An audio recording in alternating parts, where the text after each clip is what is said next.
Good afternoon, Neuro, and welcome to Gael Zone. Alongside my co-host Chris Cilauro, I'm Cam Woolley. We're bringing you up to speed in sports around Iona, New York, and the nation.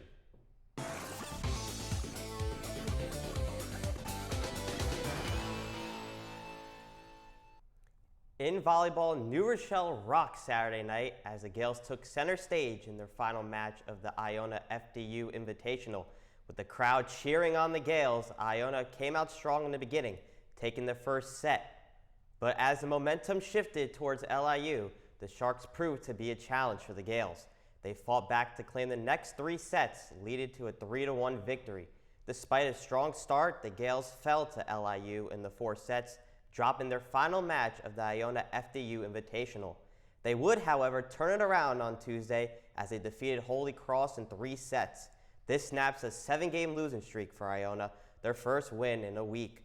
Caie Smith headlined this one for the Gaels as she would tally 13 kills. This continues a hot stretch for the Georgia native as she has 10 or more kills in 4 straight matches. Smith and the Gaels will look to build off this tonight as they travel to Kansas. Cam, what's happening in golf? Men's golf started their season off strong as they played in the Ryan T. Lee Memorial at Wethersfield Country Club. They finished second in the two-day tournament, shooting 3 over in total, losing out to Rhode Island, who finished 7 strokes ahead of them. The team had strong performances all around. Senior Connor Henderson led the charge, shooting a 73 and 68 respectively to finish the tournament at 1 under par overall. Sophomore Freddie Tucker stood out as well, shooting a 68 in round 1, a team-high mark. Men's golf picks up action on October 5th at the Matthews Auto Collegiate Invitational at Hiawatha Landing. Chris, what's going on in soccer? In the last week for men's and women's soccer here at Iona, it's been a bumpy ride. On September 23rd at Central Park in Virginia, the Iona University's men's soccer team closed out the non-conference portion of the 2025 schedule with a 2-0 loss at James Madison on Tuesday evening. James Madison jumped out to an early lead before a second-half tally to close the matchup at Central Park, and that snaps the Gaels' 2-game winning streak. Graduate student Yannick Vogel fired the first shot on goal in the 17th minute from 35 yards out that was saved by Eric Jaspers. The home team held a 6-3 advantage on shots for the first half and held a 4-1 margin on the corner kick attempts. For the women's team, they dropped their last 2 games since we last met. Last Saturday, the Gaels suffered a 4-1 loss at the hands of Merrimack on the road. Merrimack had their way with Iona as they had 13 shots on goal compared to Iona's 8. The lone tally for the Gaels was off foot for Dolene Smith. This handed Iona their first loss in conference play. This would suffer their second on Wednesday, a 2-0 loss against Manhattan College Jaspers. On Wednesday at Mazzella Field, the Gaels outshot the Jaspers 10-8, but Manhattan's goalkeeper Margaret Burke led a clean sheet with 3 saves. Scoring the 2 goals for the Jaspers were Lily Bandel and Jocelyn Wiseman. Iona is winless in their last 11 matchups against the Jaspers. That'll be all for this week's Iona Sports Update. In pro sports, New York football is still making us contemplate our lives. The New York Football Giants are 0-3 for the 3rd time in 6 years as their season is effectively over and it's not even October yet. In a performance that has been called words like sad, pathetic, and lifeless, among other things, the Giants only managed to put up 9 points on Kansas City in their home opener on Sunday Night Football as they lose 22-9. Russell Wilson was booed far more often than not as he threw 2 interceptions, including a beauty in the triple coverage. A humiliating performance in what, barring a sudden change, is his last start as a New York Giant and maybe his career. As Brian Daboll finally makes the move to first-round pick Jackson Dart, he makes his anticipated debut next week at home against the 3-0 Chargers. Now, Chris, the one thing that everyone's talking about here with the Giants, Jackson Dart finally here after the long, long wait. What can we expect to see out of him? Well, Ken, we've been talking about this for weeks now. When is it the time that the Giants are going to pull the trigger? And they finally did. 0-3. I'm so excited to see Jackson Dart. Like, what can he do to this Giants offense? You know, what can he do with Malik Neighbors, Cam Scattaboo? And maybe this is a spark that the Giants need. 0-3, this young rookie coming in, maybe this is what the Giants need to start going on a winning streak and put that first win in the 2025 column. Well, with Dart, honestly, the thing that's jumped out at me He's really got the hardest task I've seen for a rookie quarterback. He's got a head coach whose seat is on fire, who's desperate, who needs results immediately. You've got a franchise who's effectively been dead for over a decade. They're the laughingstock of sports, some might say. But he's got tools in this offense. He's not in as bad a situation as people are making it out to be. Sure, the franchise in general, it's hard to get worse, but on the field, he's got bookend tackles. Andrew Thomas and Jermaine Illuminor are both elite pass blockers, and that'll help him. He's also got good receivers. Again, Malik Neighbors, I said a couple weeks ago, top 5 receiver. And the guy who's really jumped out, dude, Cam Scadaboo. I love watching this guy play football. I just get so excited just thinking about him, just running guys over. Like, there was this one play against the Chiefs where he caught a flat and he ran for 20 yards. He already had the first down, the big gain. He just had the guy in front of him. He voluntarily lowered his head and ran right into his chest head first, got maybe 1 extra yard. But Cam Scadaboo, I mean, I read somewhere he was the highest graded running back on PFF. That's an elite weapon that needs to be utilized. And I think what Dart brings to this Giants offense, he brings speed. He brings a lot more athleticism than Russell Wilson had. And I know we like to talk about Russell Wilson. Early in his career, he was a mobile quarterback, but he's lost a lot of that speed. And the offensive line has looked worse as a result of it. And Dart, I think with the pocket presence, I think with his intermediate throws, he can use the whole field. Russell Wilson was limited in a very unorthodox way, where it was, he can only throw the deep ball, but he couldn't throw to the middle of the field. He could only throw to the sidelines. Dart can throw inside the numbers. He can make plays on his feet. And I think that'll help the running game a lot. Again, I mentioned Cam Scadaboo. When you have the threat of the read option, it makes defenses account for more things. Definitely, and for sure. Above all else, I think with Dart, you get swagger. And he's got the energy, he's got the moxie that I think can bring this team something that they haven't had in a long time at the quarterback position. For sure. And, I'm excited, his mobility, he's fast. What can he bring? I mean, he's definitely going to be moving down that field, with Cam Scadaboo, him and Cam Scadaboo. Oh, that's gonna be fun on the field. And yeah, like you said, obviously they would love to wait and give Dart a chance, but this is a desperate now. 0-3. You would love to see him in a better situation, obviously. But man, if he can get the Giants the first win on the board of the season and provide that lightning, that spark that this Giants need, it's gonna be a fun game to watch, and I can't wait to watch on Sunday what he does in his NFL debut. I mean, I don't think they're going to win on Sunday. That Chargers team is just so good, and especially on defense. I mean, their defensive coordinator, I forgot what his name was. Jesse Minter, I think his name is, and he's been amazing for the Chargers. And I think it's going to be hard for Jackson Dart. It's a desperate situation, as we've said, but I'm excited to watch him on Sunday. I just want to see him look competent in his first start, and at the very least, him starting for the rest of the year gives the next regime, if they do make a change, to get a lot of film on him and see if he's worth giving another chance. Definitely, for sure. Anyways, Chris, what's going on with the Jets? Oh, things didn't fare much better for the Jets. They also start 0-3 as they lost a headbreaker in Tampa Bay. This led a spirited comeback highlighted by Will McDonald blocking a field goal and running it back for a touchdown with less than 2 minutes to go. However, these are the Jets, and nothing good can ever happen to them because they're the Jets. Baker Mayfield diced through the Jets defense, and Chase McLaughlin made good on his mistake by drilling a game-winning field goal to secure a 29-27 win at home. The Jets traveled to Miami on Monday night to face off against the also 0-3 Miami Dolphins. Beautiful breakdown, Chris.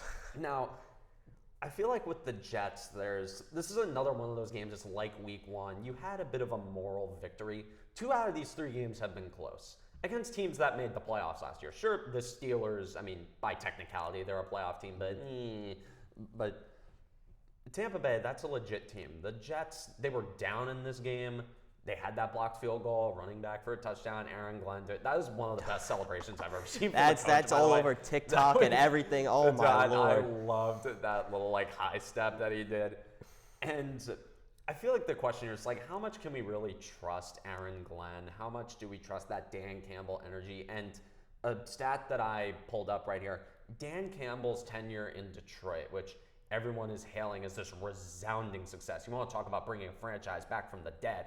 Dan Campbell, his tenure in Detroit started winless through 11 games. I think it was 0-10-1 before, I don't know if you remember that when Jared Goff threw that walk-off touchdown against the Rams. I remember that. And the important thing to note here is that these things take time. And the Jets, you want to talk about a process. Geez, anybody who makes that team work, that'll be a miracle. But I think with Aaron Glenn, I think if you just see more of the energy, and I said Tyrod Taylor was a more trustworthy quarterback than Justin Fields. Sure, he had the couple picks, but he ended up leading that comeback. And I feel like with the Jets going forward, this is a very different situation than the Giants, because with the Jets, you're only in the first year of a new regime. And you can go in and look at the bigger picture because these guys have time. Right. The Giants, on the other hand, they don't have time. No. You got to be more immediate. But with the Jets, you can look bigger picture. You can be more relaxed. You can look at these games and be happy with them because you're not exactly looking for results right now. Sure, you'd love to have results. But I think with the Jets right now, it's just all about looking competent, not stabbing yourselves in the leg or whatever, and just finding a way to look competent in these games, and maybe they'll win a couple of them, and I think they will. I hope so. We'll see. We'll see what happens. But yeah, especially, first year, Aaron Glenn, trying to change the culture, trying to give Jets fans a little bit of hope, trying to go back into the playoffs. I mean, I'm not sure how many years it's been. It's too many to count. But yeah, like you said, 0-3, new coach. I'm sure they're going to get some wins here and there, but will it be the year that the Jets do make it back into the playoffs? That's a question we're all wondering here. And we'll see what happens. I mean, the Jets need to get a win. Either now, this week, next week, at some point they're going to get a win. And it's how they're going to get that win.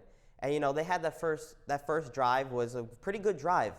But yeah, they need to definitely get a win. And like you said, Cam, the Jets are in a die now mode where they've been in misery, suffering, and we'll see what happens. It's been 15 years since the Jets years. last made the playoffs. In baseball, the New York Yankees have closed the gap with the Toronto Blue Jays in the race for the AL East. They erased a 5-game deficit over the last week as the Yankees getting hot coincided with Toronto getting cold.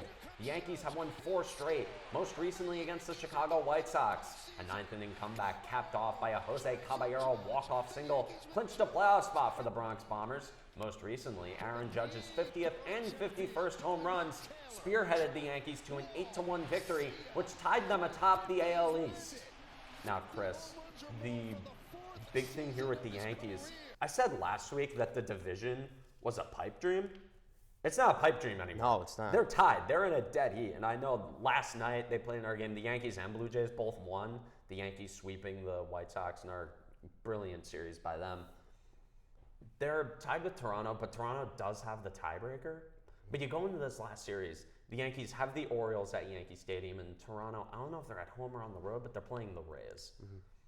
So the division, I mean, you just got to play one game better than Toronto to win this thing. Yeah. And I'm a little complicated about how I feel about whether they would win the division and get the bye or get the wild card and have the less time off. But then you realize they're playing the Red Sox, and game 1 of that series would be against Garrett Crochet. That's a guaranteed loss. Yeah. The Yankees have not really been able to hit Crochet all year. Sure, in the last time out against them, they got 3 runs, but it was pretty much in garbage time when they got those runs. So I don't really... Well, obviously, I guess you want to win the division, get the first round bye. I mean, dude, let's not be ridiculous. You want to win the division. Yes, come on, let's be for real. You do. But the reason why the reason why this is a bit of a point for me, Aaron Judge is on fire. Like, he's in one of those stretches. He is. Over the last week, he's slashing 381, 552, 857 for a 263 WRC plus. And here's the major stat for me, Chris.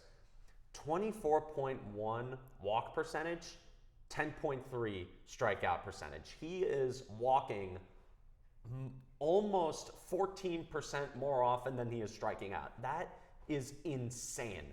That is definitely insane. I mean, with the division, I thought the Yankees would get the wild card, and all of a sudden, day by day by day, you're looking, and that lead is shrinking, and now they're tied. And we'll see what happens. I mean, with this MVP conversation, this is going to be a very huge topic coming into the final week of the season. Is it going to be Aaron Judge? Is it going to be Cal Raleigh? And, Cal Raleigh, he's putting up extremely, I don't even know how to describe it, numbers for a catcher. 60 home runs. He's close to breaking Judge's record. And obviously, Judge has got the numbers, the better numbers than Cal Raleigh. But at the end of the day, you're talking about a catcher that has 60 home runs, is putting on an amazing show as a catcher, once in a lifetime year. And we'll see what happens. This is going to be a fun ride. And, if the Yankees do help some get the AL East, that's going to be so much of a topic and a story. And if they get the wild card, facing the Red Sox and Garrett Crochet, it's going to be fun. What do you think, Cam? I think it's going to be a very, very interesting scenario to see play out. Anyways, Chris, what's going on with the Mets here? After a very disappointing series to finish the final homestand at Citi Field against the Nationals, the Mets flew to Wrigley not fully in control of their playoff destiny. But Tuesday night, they ripped life back into the stretch with a wild 9-7 comeback win. Headlining the win were homers by Brandon Nimmo and Francisco Alvarez to breathe life back into this Mets season. This was a monumental win for the New York Mets, a must-win game to stay alive in the playoff hunt. After Tuesday's 9-7 comeback, the Mets stumbled Wednesday at Wrigley, losing 10-3 after the Cubs erupted in a homer-filled middle inning that put the game out of reach.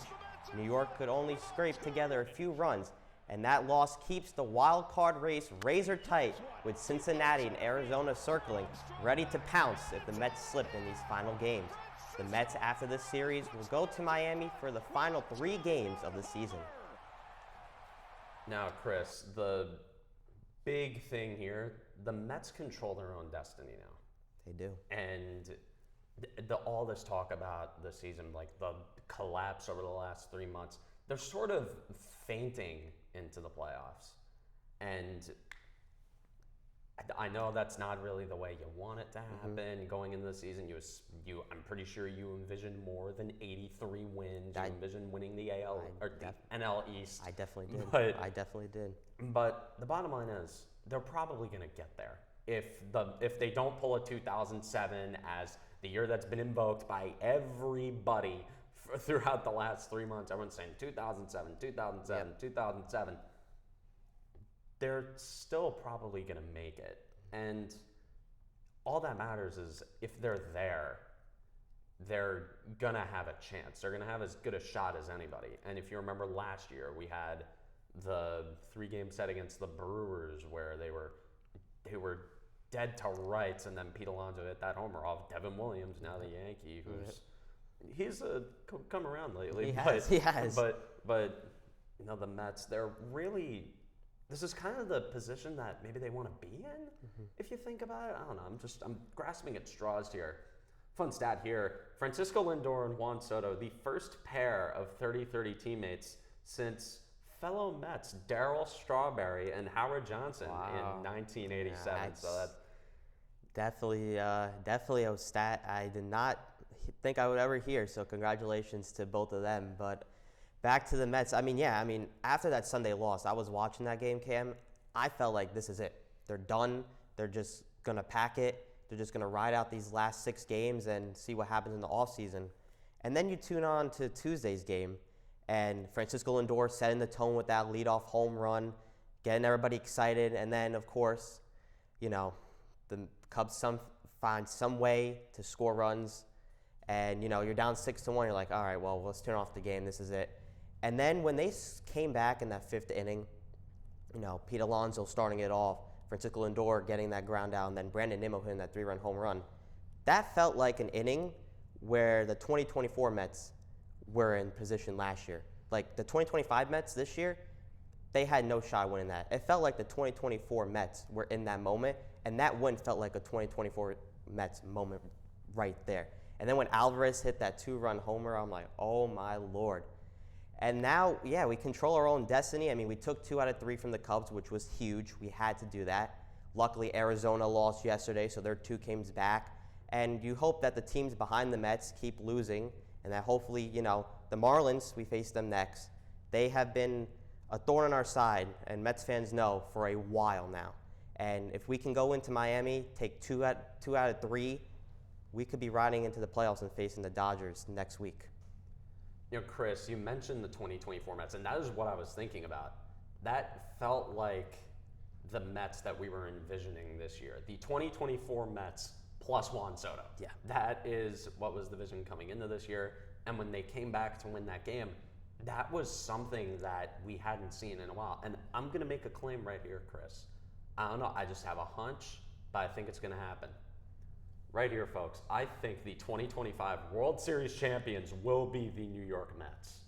I think that's a hunch that I've had for a while. That is a hunch that I've made known to plenty of people over the last month. That pick has kind of been wavering away, but I think, again, we've seen it before. The Mets, I think they got that team of destiny moniker and aura back. I mean, with that win at Wrigley Field, I think that was enough for me to put them back into that conversation. Definitely. And again, this team, they play better when they're from behind.